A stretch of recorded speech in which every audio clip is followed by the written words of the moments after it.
Serie de predicaciones del libro de Nehemías. Bueno, buenos días.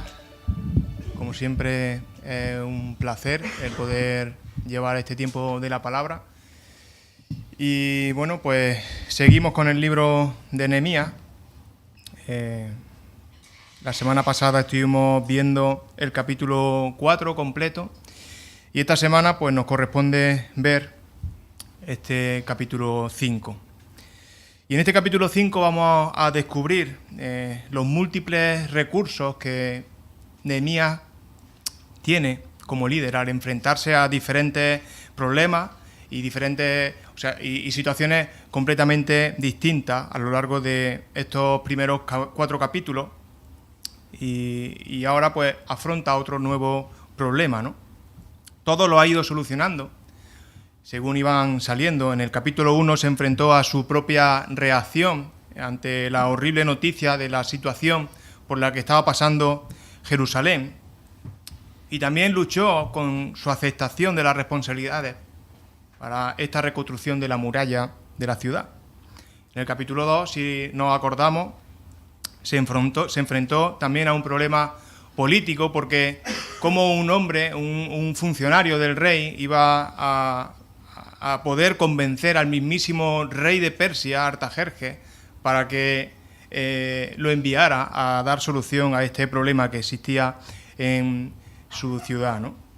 En el capítulo 3 también se enfrentó a un problema organizativo, a un reto organizativo de esta reconstrucción, la administración de los recursos para la reconstrucción de la ciudad. Y en el capítulo 4, como vimos la semana pasada, se enfrentó a los problemas de oposición externa y los problemas de desaliento, de burla, de desánimo, amenazas de los pueblos vecinos. Y ahora en este capítulo 5 pues se plantea otro problema.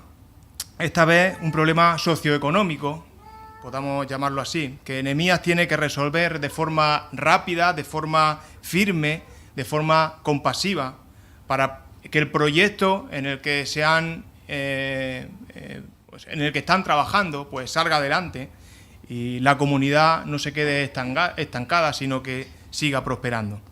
Hasta ahora Nehemías ha ido solventando las dificultades, por supuesto con la inestimable ayuda de Dios. No lo ha hecho solo. Siempre hemos visto que él descansaba en el Señor. Y ahora en este capítulo 5, precisamente descubrimos que este personaje, Nehemías, no viajó hasta Jerusalén desde Susa, desde la ciudad donde estaba con el rey, donde estaba el palacio. No viajó como un israelita más, sino que el rey Artajerjes lo mandó como gobernador de Judá. En algunos lugares he leído que fue en calidad de virrey hasta allí. Estamos ante el gobernador de Judá, Nehemías, que llega a Jerusalén seguramente a desplazar a otras personas que estaban tomando esas responsabilidades, seguramente de los pueblos de alrededor. Es muy probable que el mismísimo Sanbalat estuviera a cargo de esta gobernación, por lo que se explica el cabreo que Sanbalat y todos los pueblos de alrededor tenían, y él lideraba esta oposición, como hemos podido comprobar a lo largo de estos 4 primeros capítulos. Seguramente porque Sanbalat perdía privilegios. Más adelante veremos cómo Nehemías se comporta de una forma altruista, pero precisamente dice que los que le precedieron no fue así, abusaban de su condición de gobernador, y es muy probable que Sanbalat estuviera haciendo esto y se aprovechara y sacara beneficio de este asunto. Así que tenemos a Nehemías trabajando para edificar como gobernador, y tenemos a los opositores, como he dicho, encabezados por Sanbalat, enrabietados porque ya no podrán aprovecharse más de esta situación. Y como vimos la semana pasada, la oposición fue tan intensa que Nehemías ordenó que cada obrero trabajase en la muralla con la paleta de albañil en una mano y con la espada en la otra. Y Nehemías y sus colaboradores trabajaron tan duramente que solo se quitaban la ropa para asearse, para ducharse. La oposición real, el verdadero enemigo, que es como yo he titulado esta predicación, al que se enfrentaba Nehemías y todo el pueblo de Israel, es que Satanás no quiere que el pueblo de Dios sea el portador de la luz del mundo. Él sabe que Dios tiene planes de salvación a través de este pueblo y no quiere que bajo ningún concepto este pueblo prospere. Así que no descansa en su intento de conseguirlo. Y ahora la amenaza, que hasta ahora ha sido desde el exterior, como hemos visto, ahora comienza a surgir desde el interior. En estos casos es donde el diablo lanza sus mayores ataques. Y esta realidad, estos ataques, no es algo que sucediera entonces, esto es atemporal y lo vemos a lo largo de toda la historia de la Iglesia. Satanás no para de atacar a la Iglesia, pero vemos que cuando los ataques son externos, por ejemplo en la persecución, ¿qué pasa? La Iglesia se extiende, la Iglesia se multiplica, la Iglesia llega a sitios donde jamás había llegado, la Iglesia está unida. Sin embargo, si esos ataques vienen desde el interior, la Iglesia se divide, la Iglesia se empobrece y la Iglesia desaparece en muchos lugares, como también sabemos. Sin embargo, vemos como la Iglesia, cuando esos ataques son externos, crece más y más por todo el mundo. Satanás no es tonto. Satanás sabe muy bien lo que hace y lo hace para que sea efectivo, para que el plan que él tiene pueda ser desbaratado, y utiliza la división y los conflictos. Ya había desanimado y desalentado al pueblo judío de forma externa con Sanbalat y Tobías y compañía y demás líderes de los alrededores, pero ahora dio un paso más. Fue un poco más allá y produjo rifirrafes, conflictos internos. Nehemías se encuentra ahora con un problema diferente, ¿no? al que debe de afrontar. Lo que nos lleva, después de esta puesta en contexto, al primer punto de esta predicación, el problema. Y vamos a leer, ahora sí, los primeros capítulos, los versículos del 1 al 5 de Nehemías, en el capítulo 5. Dice así: Entonces hubo gran clamor del pueblo y de sus mujeres contra sus hermanos judíos. Había quien decía: nosotros, nuestros hijos y vuestra hija, somos muchos. Por tanto, hemos pedido prestado grano para comer y vivir. Y había quienes decían: hemos empeñado en nuestras tierras, nuestras viñas y nuestras casas para comprar grano, a causa del hambre. Otros decían: hemos tomado prestado dinero sobre nuestras tierras y viñas para el tributo al rey. Ahora bien, nosotros y nuestros hermanos somos de una misma carne, y nuestros hijos son como sus hijos. Sin embargo, nosotros tuvimos que entregar nuestros hijos y nuestras hijas a servidumbre, y algunas de nuestras hijas son ya esclavas, y no podemos rescatarlas porque nuestras tierras y nuestras viñas son de otros. Para hacer frente al problema, para hacer frente a la obra de reconstrucción de esta ciudad, de las murallas de Jerusalén, y la labor de defensa con la que terminó este capítulo 4 que vimos la semana pasada, todas las familias se dedicaron en cuerpo y alma al completo a esta tarea. Y todos estaban detrás de los muros, dentro de la ciudad. Nadie se encontraba fuera de los muros de la ciudad. ¿Y qué pasa dentro de la ciudad? ¿Dónde están los campos? Fuera. ¿Qué pasó con los alimentos? Empezaron a escasear. El alimento comenzó a escasear. En las familias más pobres, primeramente. Y no les quedó otro remedio que pedir prestado a familias que tenían más posibilidades económicas. Seguramente tenían en sus casas sitio donde guardar grano Y por eso ellos sí tenían. Ellos tenían medios para almacenar. Así que les piden comida a estas personas. Había quienes pedían préstamos para poder comer, o estos mismos, otros, o estos mismos también empeñaban sus posesiones para adquirir alimento, para así seguir trabajando en la tarea que le había sido encomendada, sin tener que dejar esta tarea para cultivar su propio grano o para salirse fuera de las murallas para hacerlo. Es decir, pusieron todos sus recursos presentes, todos sus recursos futuros a disposición de Dios para cumplir con su obra. En realidad estaban dando un gran paso de fe, porque si pensamos con la cabeza y decimos, bueno, es que se nos va a acabar la comida, ¿no?, de aquí a nada. Pero ellos seguían firmes en ese trabajo. Parece que un grupo bastante considerable de personas estaba pasando muchas dificultades. Y parece que otras pocas familias, precisamente esos que daban los préstamos, pues pasaban un poco del tema, ¿no?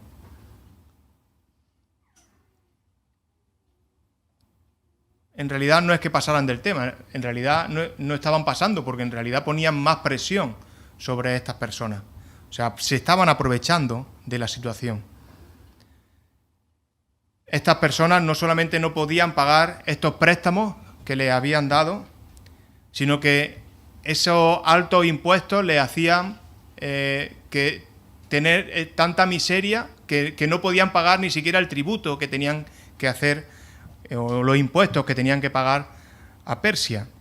Que precisamente también he leído en algún sitio que en esta época, dadas las múltiples obras que estaban haciendo y los múltiples palacios tan ostentosos que hacían, pues habían elevado aún más los impuestos. Así que la situación era un poco penosa. No había comida, ya no tenían más tierras que empeñar, no tenían más dinero para pagar los impuestos. El único recurso que les quedaba era vender a su hija y a su hijo como esclavos. Qué triste, ¿verdad? A pesar de todos estos esfuerzos para seguir viviendo en medio de la construcción de los muros, seguían ahogados por sus prestamistas. Entonces el pueblo, ¿qué pasa? Empezó a quejarse. Estaban sufriendo mucho y por lo tanto las quejas empezaron a surgir. Porque en realidad lo que estaba pasando era muy injusto. Tanto los que pasaban necesidad como los que prestaban el alimento eran israelitas. Como dice en el versículo 5. Dice, ahora bien, nosotros y nuestros hermanos somos de una misma carne. Y nuestros hijos son como su hijo. Durante todo este tiempo este problema se había estado agravando. Pero hasta esta ocasión Nehemías no se había dado cuenta de esto. Estas personas se dedicaron fielmente a la tarea que les había sido encomendada, de reedificación de los muros, de defensa férrea, y discretamente fueron empeñando sus posesiones, cogiendo préstamos para no abandonar esa tarea que les había sido encomendada. Los enemigos de fuera no habían podido crearles mayores dificultades, es más, se hicieron más fuertes, mientras hubo amor y armonía entre ellos, pero ahora surge un conflicto. El problema surge porque algunos judíos habían intentado aprovecharse de otros. Y cuando pidieron préstamos, no podían pagarlo, entregaron su hijo como esclavo, empezó a surgir la rencilla. Lo interesante es que aunque esto parecía algo legítimo, porque bueno, es legítimo, ¿no? Pedimos un préstamo hoy en día y ¿qué es lo que está pasando? Nos cobran intereses, ¿no? Es normal. Eso es normal hoy, pero no lo era para los israelitas, porque Dios había dicho que ellos no debían cobrar intereses a sus propios hermanos. Moisés trató este tema concretamente en el Antiguo Testamento y a los israelitas no se les permitía cobrar intereses cuando prestaban dinero a un hermano. Podían cobrar intereses a un extranjero, pero no cobrar intereses a un hermano. Dicen en Éxodo 22:25, cuando prestes dinero a uno de mi pueblo, al pobre que está contigo, no te portarás con él como usurero, ni le cobrarás intereses. La ley iba un paso más allá. En Deuteronomio 23:19 dice, no exigirás de tu hermano interés por el dinero, ni por los comestibles, ni por cosa alguna de la que se suele exigir interés. El propósito de la ley no es simple, el propósito de la ley tiene un interés doble, porque un préstamo con intereses solo agravaría la situación de los pobres. Y Dios prometía bendición para quienes tuvieran la bondad de prestar este dinero. Por lo tanto, se le ayudaba al pobre porque se le prestaba el dinero, pero además quien era capaz de prestar ese dinero sin intereses, pues obtendría bendición. Además, al final de cada 7 años, los sacerdotes debían cancelar todas las deudas que tuvieran sus hermanos israelitas. Esto también lo podemos ver en Deuteronomio 15:1. Dice que cada 7 años hará remisión. Una circunstancia que agravaba este pecado era que los que estaban oprimiendo así a sus hermanos, precisamente habían sido muchos de ellos rescatados, libertados de la esclavitud en Persia, en Babilonia. Ellos mismos habían sido esclavos y habían sido liberados por sus hermanos israelitas, los que quedaban allí. Por lo que moralmente estaban especialmente obligados, con mayor motivo de gratitud, a perdonar las deudas a estos hermanos suyos. Hasta este momento, Nehemías había mantenido cierta calma por los ataques que había recibido, y los problemas venían desde el exterior, pero al escuchar estas quejas, él se para, se frena y se enfada mucho, porque se daba cuenta de que este problema sí que podía afectar a la reconstrucción del templo, a ese deseo del Señor de reconstruir la ciudad. En estas situaciones es donde podemos ver este nuevo recurso de Nehemías. Inmediatamente después de detectar el problema, ¿qué hace? ¿Se encierra? No. ¿Se desentiende? No. Busca una solución, que este es el segundo punto de esta predicación, la solución. El pueblo construía y se defendía al mismo tiempo, como hemos visto, ¿no? Porque temían ser atacados, pero no podían dejar de construir, porque eso les daría también mayor fortaleza. Imagino que Nehemías estaba bastante agobiado en todo este asunto, porque tenía que organizar a un ejército constructor alrededor de toda la ciudad. La defensa no creo que fuera una defensa cualquiera, porque si hasta el que estaba poniendo piedras tenía que estar con una espada en la mano, pues no era poca cosa.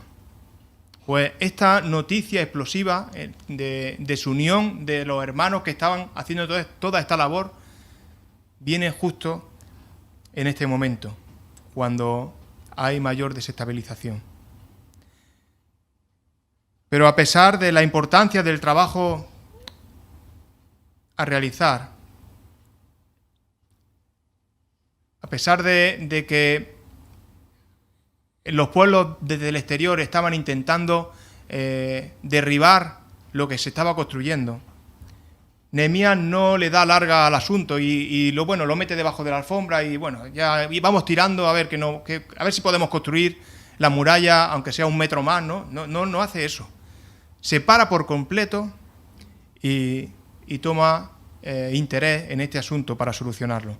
Se puso mano a la obra de forma inmediata, porque era consciente de que por muy altos que fueran las murallas de la ciudad, por muy alto que llegaran y por muy fuertes que fueran, el enemigo había atacado directo al corazón, directo al interior. Jerusalén de esta manera jamás sería un lugar seguro, por muy altas que fueran las murallas. Dice en el versículo 6, que dice, cuando oí su clamor y estas palabras, me enojé mucho. Su enfado fue tan grande como la injusticia que se estaba dando con sus hermanos más pobres. Pero Nehemías fue un hombre equilibrado, capaz de controlar sus emociones y a pesar de su tremendo enfado, frena y medita sobre este asunto. Esta actitud de Nehemías debe de ser ejemplo también para nosotros. ¿Qué pasa cuando nos enfadamos, cuando vemos injusticia? ¿Cómo reaccionamos? ¿Saltamos como resortes? Y decimos lo que primero nos viene a la cabeza, sin meditar las cosas. Si así actuamos, probablemente cometeremos muchos errores. Y es probable que empeore la situación mucho más. Hay que ser paciente ante situaciones difíciles. Hay que detenerse a pensar, como hizo Nehemías, buscar la dirección de Dios y actuar, por supuesto, actuar. Nehemías así lo hizo, meditó bien la situación, porque en juego no solo estaba arreglar este problema. Un paso mal dado podría haber afectado la reconstrucción de la ciudad. Así que antes de decir nada, pensó bien qué decir y cómo hacerlo. Como he dicho, después actuó, no le tembló el pulso y reprendió directamente a los que estaban ocasionando este problema. ¿Y quiénes eran? Los ricos, los nobles, los oficiales. En estos dos grupos estaban seguramente los culpables. Ellos son los que tenían el poder y el dinero. ¿Y qué fue lo que les dijo Nehemías? Dice, ¿exigí interés a vuestros hermanos? Sin rodeo. Directamente les preguntó, ¿estáis haciendo esto que me han dicho? No dice el texto cuál fue la respuesta de estas personas. Directamente Nehemías le habla, le mira a los ojos, ve sus reacciones, me imagino que agacharían la cabeza, y directamente convoca una reunión.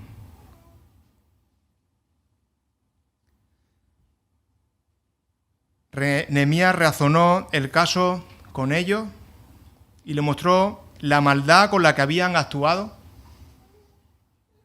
Su intención no es otra que la de zarandear a estas personas, la de remover sus conciencias, despertar. Y le hace ver 4 aspectos. El primero de ellos es que los oprimidos no son extranjeros. Los oprimidos son vuestros hermanos. Y no es así como se trata a un hermano. Los hermanos se respetan, los hermanos se cuidan, los hermanos se aman. Los hermanos están para ayudarse mutuamente. Y esta era una situación para ayudarse mutuamente y no lo estaban haciendo. En el versículo 8 les viene a decir, ¿los vais a esclavizar vosotros ahora? Venimos de la esclavitud en Babilonia y ahora estamos obligando a la esclavitud a nuestros hermanos. Con el trabajo que nos ha costado liberaros a algunos de vosotros y ahora queréis que volvamos a hacer esfuerzos sobrehumanos para volver a rescatar de la esclavitud a más hermanos. Haciendo esto pecáis, les dice. Pecáis contra Dios. En cuarto lugar, además esto es un mal testimonio al mundo. Nos parece escandalosa la actitud de estos nobles ricos, ¿verdad? Menudo testimonio público para sus vecinos. Se estarían frotando las manos. Sin hacer ni un solo ataque, le hemos metido el miedo en el cuerpo, ¿vale? Ellos se defienden, se están haciendo fuertes, pero ellos solo se van a destruir. Se estarían frotando las manos, de verdad. Pero también se estarían burlando de ellos, ¿verdad? El pueblo escogido, este que proclama al Dios de amor, resulta que sus acciones, fíjate cómo son. Están muy lejos de sus palabras. Esto a mí me hacía pararme mientras que preparaba esta predicación. Pararme y pensar, y me enfadaba también. Me enfadaba porque veo esa misma hipocresía en nuestros días y en nuestra iglesia. Personas que sus palabras proclaman el amor de Dios sin medida y sin embargo evidencian odio a sus hermanos. Todos lo hemos visto eso, ¿verdad? Personas que no dudan en anunciar que Cristo salva, se les llena la boca, que Cristo transforma vidas y sin embargo evidencian vidas muy alejadas de esta verdad. Personas que hablan de fe y de los beneficios que trae y sin embargo evidencian amargura en su corazón. Podríamos decir muchos casos más, muchos más ejemplos, pero creo que queda bastante claro el concepto de que esta forma de entender el Evangelio es totalmente errónea. Es muy probable que si estás incurriendo en este error, no seas consciente del daño que le estás haciendo al Evangelio de Cristo, del daño que te estás haciendo a ti mismo y al Evangelio. Nuestras acciones tienen que ser acordes a nuestras palabras. Si dices ser un hijo de Dios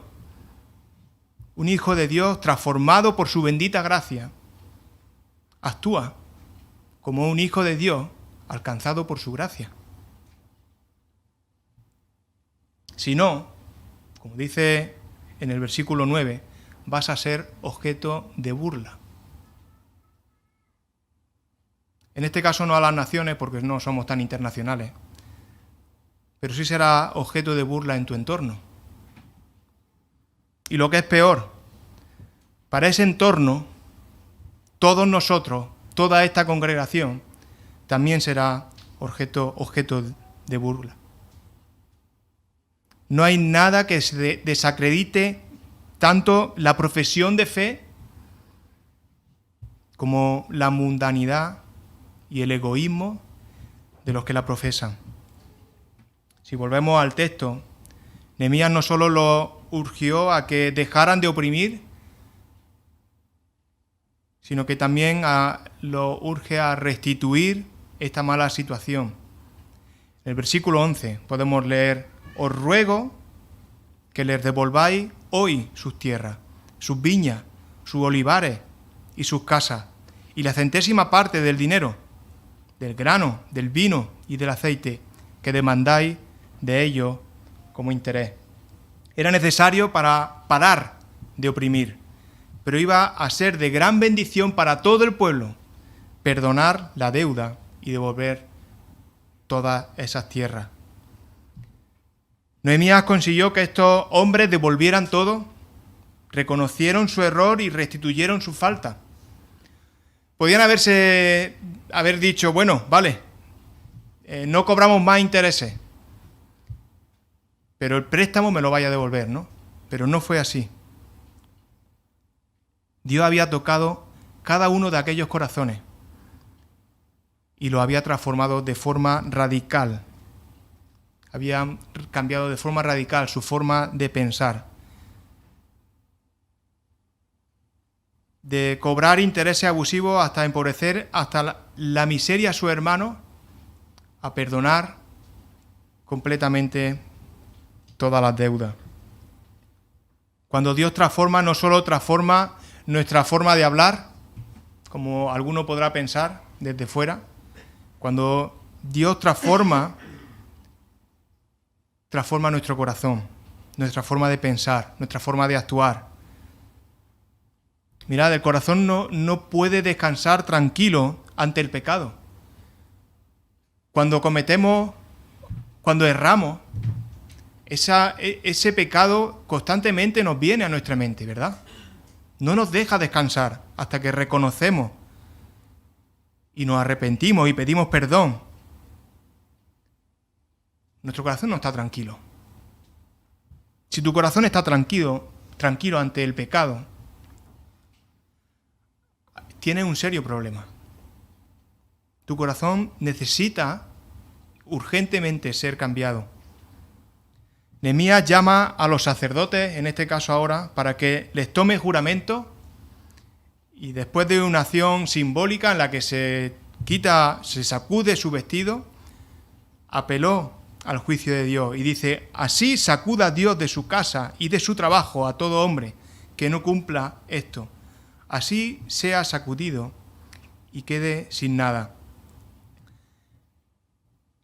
El pueblo aquí no es sorprendente porque no duda su respuesta en ningún momento.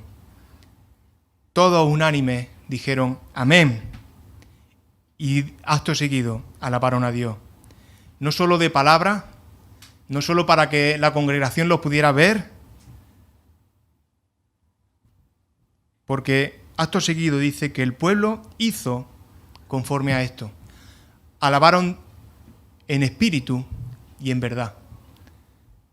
Sus palabras fueron consecuentes con sus actos. De nada sirve que alguien te diga cómo debes de actuar, ¿verdad? Si esa persona precisamente te dice cómo hacerlo, pero luego él no lo hace, ¿no? ¿Sirve de algo? Yo creo que no. Sería incongruente operar de esta manera. Por eso es tan importante predicar con el ejemplo.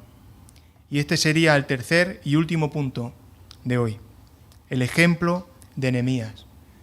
El ejemplo de Nehemías es vital. Y no habla de su ejemplo por orgullo o por vanagloria, sino que es un ejemplo para animar a su hermano a obrar como es debido y a obrar como es agradable a Dios. A pesar del derecho legítimo que Nehemías tenía como gobernador de Judá, en el que estuvo 12 años, él tenía derecho a recibir de su hermano una porción. Pero él en ese tiempo nunca tomó de esa porción. Él prefirió no ser carga para ellos. Sabía de las dificultades por las que estaban atravesando y él decide no ser una carga para su hermano. En contraposición con lo que sí que habían hecho todos sus predecesores, que sí que habían oprimido, sí que se habían aprovechado del privilegio de estar en ese puesto, abusando, aprovechándose de esa posición para enriquecerse. En cambio él, además de no ser gravoso, aunque le pertenecía esta porción, como he dicho, actúa de forma muy diferente al resto. En primer lugar, no actúa como los demás porque él teme a Dios. No lo hace porque sea muy buena persona. No. Él lo hace porque tiene temor de Dios. Él era generoso por motivos de conciencia, porque amaba a Dios. Y su mayor anhelo no era recibir la palmadita en la espalda, su mayor anhelo era agradar con su vida al mismísimo Dios. Él estaba en su derecho de recibir su parte. En cambio, se conformaba con lo que percibía, con el sueldo que el rey de Persia le daba. Pero no se lo quedaba para su uso y disfrute personal solamente. Dice el texto que además comían en su casa cada día más de 150 personas. Dar a 150 personas de comer supone un gasto, Predicó con el ejemplo. Cada día desde que llegó de Persia, de Susa, a Jerusalén, lo hizo así porque lo sentía en su corazón. Pero estoy seguro de que ese ejemplo, en esa asamblea, hizo callar muchas voces. Y seguramente sin la necesidad de pronunciar ni una sola palabra antes de que se arreglaran las cosas. Aunque lo dijeran después, antes de que se solucionara, él no dijo nada de esto. Pero la vida de Nehemías, su ejemplo, sí que habló por sí solo. Él, cuando habló con su hermano, apeló al deber como hermano y al cumplimiento de la ley, y el resto no tuvo ni que decirlo.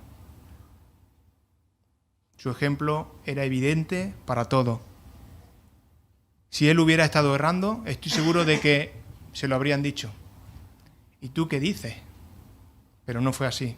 Nadie le dijo nada. La credibilidad no se consigue solamente con buenas palabras.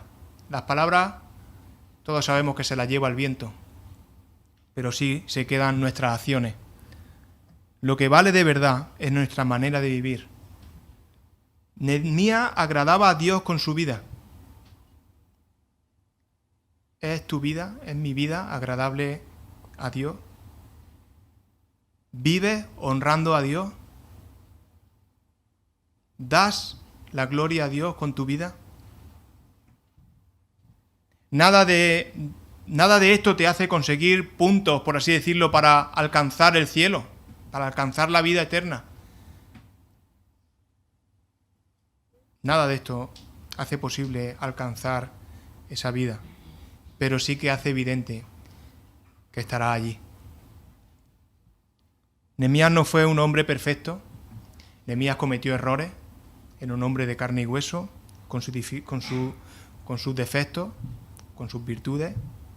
Él pecó, seguramente en muchas ocasiones. Él sabía que no todo lo que hacía era bueno. De ahí sus palabras finales, cuando dice: acuérdate de mí para bien, Dios mío, y de todo lo que hice por el pueblo. Acuérdate de mí para bien. Sabemos que Dios arroja nuestros pecados en lo más profundo del mar, ¿verdad? Y sabemos que Él no se acuerda de ello. Son nuestras buenas obras las que son recordadas y son las que glorifican a nuestro Rey. Que el Señor nos libre, de la artimaña de Satanás y sepamos mantener a raya nuestro yo, que es la mejor arma que Él usa para confundir y para destruir. Como ocurría en el relato que acabamos de ver, los mayores ataques se producen desde el centro o desde dentro, y no hay nada más adentro que nuestro yo.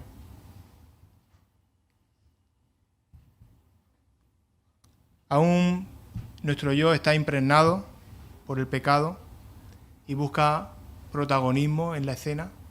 Cuidado, mantengámoslo a raya. Satanás quiere apartarnos de Dios. Satanás no quiere que la obra de Dios avance. Satanás quiere destruir el testimonio de su iglesia, de la iglesia de Cristo. Satanás utiliza todas las armas posibles. Y ese enemigo escondido es el que debemos de vigilar y detenernos, como hizo Nehemías, urgentemente. No podemos pasar de largo. Ese enemigo es muy peligroso. Que el Señor nos ayude con toda nuestra vida para vivir para su gloria. Amén. Señor,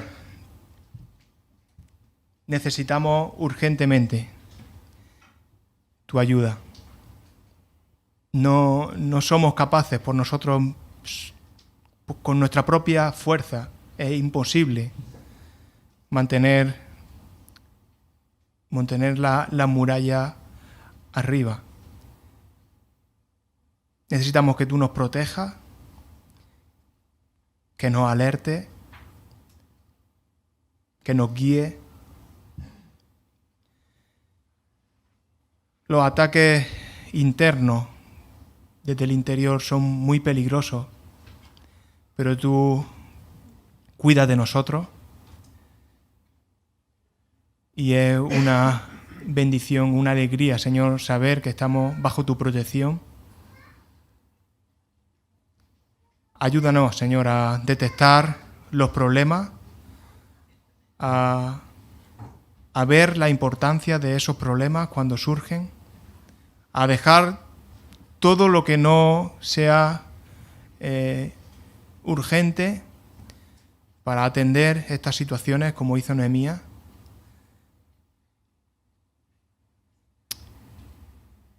Señor, ciertamente nos entristece ver cómo precisamente estos casos que comentaba suceden en nuestra iglesia. Señor, ayúdanos a detectarlos, ayúdanos a ir directo al grano también como Nehemías, sin esconderse, sin miedo, afrontar las situaciones con valentía y con tu ayuda. Queremos tener una iglesia fiel a ti, una iglesia fuerte, una iglesia unida, una iglesia que te honre a ti, Señor, y que te dé siempre la gloria. Ayúdanos, Señor, a que cada una de nuestras acciones sean para tu gloria, que allá donde detestemos algo que no te glorifica, lo apartemos radicalmente, a pesar de que eso nos pueda, como a este pueblo que tuvieron que perdonar deudas, tuvieron que desprenderse de cosas que habían adquirido de forma fraudulenta en realidad, pues también ayúdanos a ser desprendidos con estas cosas que tenemos que nos estorban, pero que sí que son innecesarias y que necesitamos, Señor, de verdad centrarnos en lo importante. Señor, ayúdanos y estar a nuestro lado en cada situación. Todo, Señor, lo depositamos en tus manos, esperando pacientemente cuál es tu voluntad en nuestras vidas. En el nombre de tu Hijo Jesús. Amén.